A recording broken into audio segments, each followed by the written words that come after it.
ఏపీలో సాధారణ వాతావరణం నెలకొంది. తుపాన్ ప్రభావం నుంచి రాష్ట్రం కోలుకుంది. ఏపీ ప్రభుత్వం తుపాన్ను ఎదుర్కోవడంలోనూ తరువాత సహాయ చర్యల్లోనూ ముందంజలో నిలిచింది. సీఎం చంద్రబాబుతో పాటు డిప్యూటీ సీఎం పవన్ బాధితులను పరామర్శించారు. బాధితులకు నష్టపరిహారం కూడా అందించారు. ఇటువంటి సమయంలో ప్రతిపక్ష పాత్ర అనేది లేకుండా పోయింది.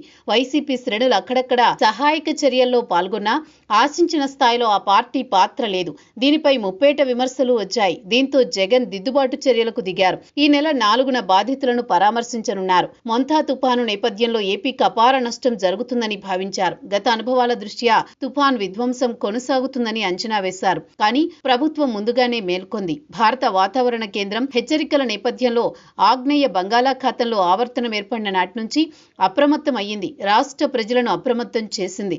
అన్ని జిల్లాల యంత్రాంగాలకు ఆదేశాలు ఇచ్చింది.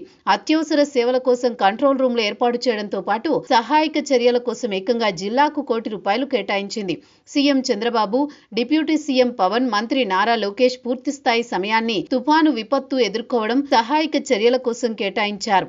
రాష్ట్ర స్థాయిలో వైసీపీ చర్యలపై విమర్శలు రావడంతో జగన్ ఇప్పుడు దిద్దుబాటు చర్యలకు దిగారు. ఈ నెల 4న కృష్ణా జిల్లాలో తుఫాన్ బాధితులను పరామర్శించేందుకు నిర్ణయం తీసుకున్నారు. ప్రస్తుతం తాడేపల్లి నుంచి బెంగళూరు వెళ్లిపోయారు జగన్. తుఫాన్ నేపథ్యంలో విమాన సర్వీసులు రద్దు కావడంతో ఆయన బెంగళూరులో ఉండిపోయారు. తుఫాన్ ధాటికి తర్వాత విమాన సర్వీసులు పునరుద్ధరణ కావడంతో తాడేపల్లికి వచ్చారు. తుఫాన్ బాధితులను పరామర్శించకుండా మళ్లీ బెంగళూరు వెళ్లిపోయారు. ఈ క్రమంలో జగన్ రెడ్డి తీరుపై విమర్శలు వచ్చాయి.